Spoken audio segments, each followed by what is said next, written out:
everyone, welcome back to my channel. If you're new here, my name is Jessica, and as you can see by the title of today's video, I'm going to be sharing with y'all how I magically got abs without using the gym. This was not intentional, this kind of just accidentally happened. Since then, I've received a ton of questions as to how I got this body abs situation, so that is why I'm making today's video. If you enjoyed today's video, please be sure to give it a big thumbs up, and if you want to stick around for more videos, hit the subscribe button down below. I also wanted to note that Vlogmas is tomorrow, so if you want to stay tuned for that, I have 24 videos coming in the month of December for Vlogmas. They're all Christmas themed, and I have over 12, possibly 15 giveaways coming as well. Excuse me! So it's going to be a very exciting time on my channel, but without further ado, let's just get started. So to be fully transparent here, I want to let y'all know that I do enjoy going to the gym, but I have not been to the gym since I started getting abs.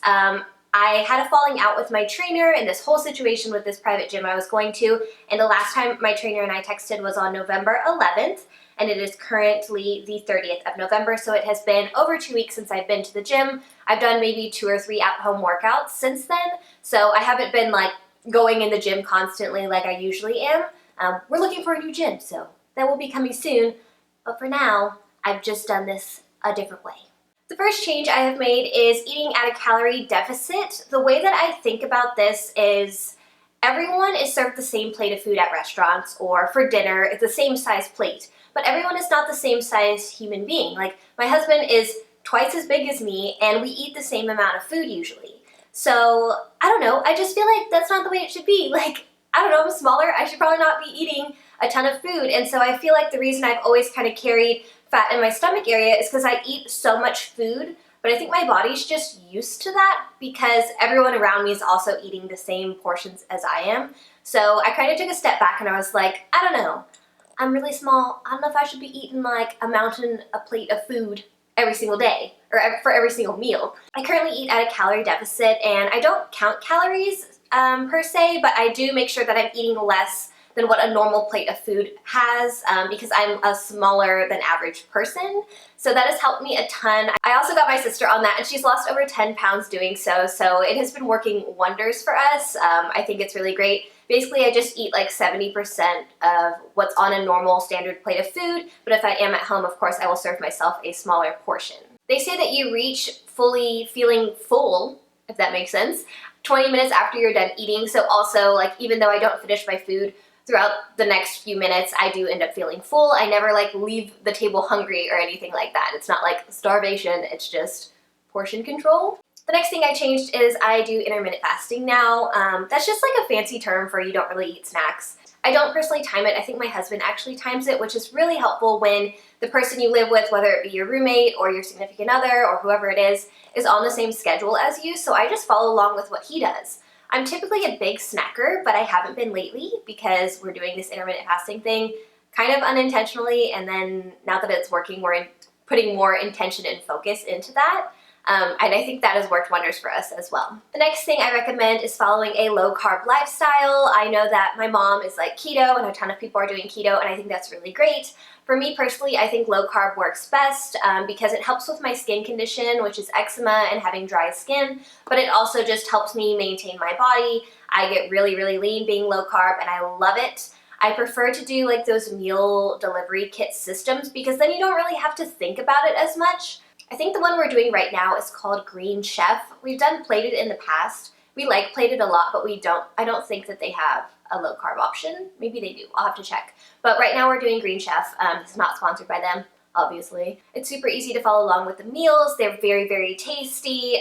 You're eating vegetables, but it's not like, oh, this tastes like a plant and grass. Like, I love veggies, but I also don't love veggies at the same time. So that is why I do prefer to do like the meal kit delivery system, and when we go out to eat, we are very, very cautious. Also, if you're hesitant towards going fully low carb or keto starting off, I recommend not eating carbs in the morning, especially if you have problems with energy. I don't know why, like, as Americans, we eat like pancakes and hash browns and sandwiches for breakfast because those carbs actually make you more tired throughout the day. The first step that I personally did before I went fully low carb was cutting out my carbs in the morning and only eating carbs at night before making the full transition to low carb. The next step is something that I've implemented in my life for many, many years, and that is I only drink water and juice. If I go out like for drinks with friends, I might have like one martini or so. And the reason why I prefer a martini is because there's more alcohol in it.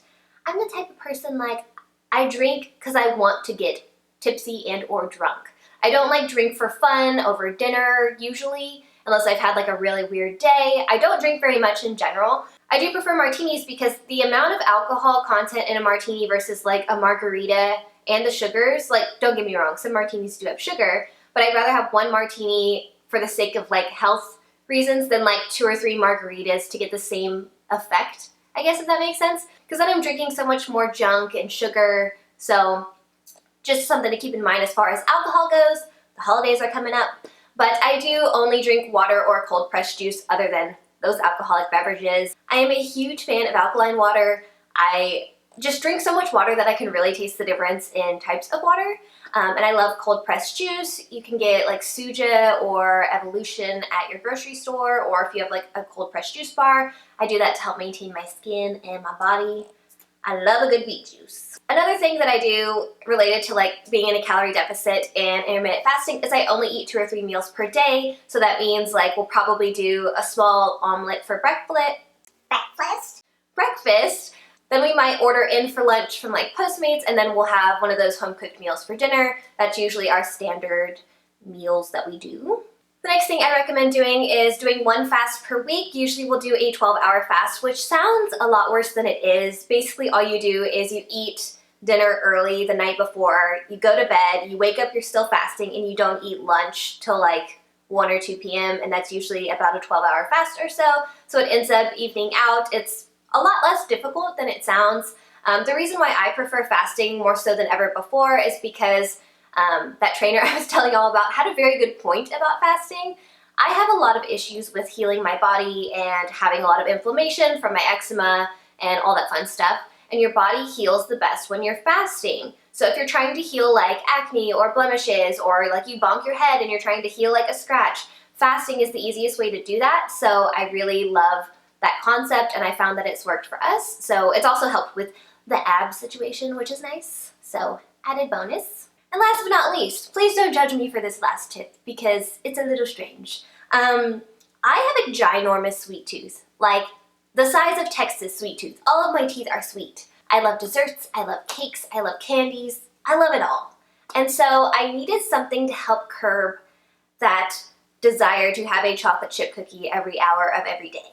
And I have 2 solutions for that, and they're both a little weird sounding, so please don't judge me. The first is these blood orange mints. They're not really mints, they're more like candy, but they're from Trader Joe's, and they're like a healthier alternative to candy in my opinion.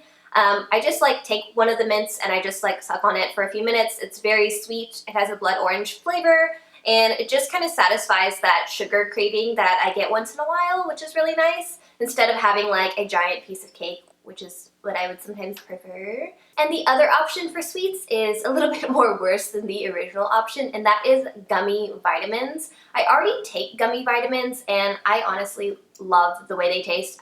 And I'm glad I'm not alone. A lot of people I know are addicted to gummy vitamins because they're just so delicious. So now I just supplement the gummy vitamins as like that little bit of sugary sweetness that I need. Once in a while, if I've been good and behaving with my diet, I will treat myself to like a small bag of like little Reese's cups from Trader Joe's, and I'll just like grab one and eat one to kind of curb that, which is also a good alternative because, you know, anything's better than eating like 12 chocolate chip cookies, which was a former habit of mine. Anyway, guys, I hope these tips were helpful for y'all. If you enjoyed today's video, please be sure to give it a big thumbs up, and I will see y'all next time. Bye!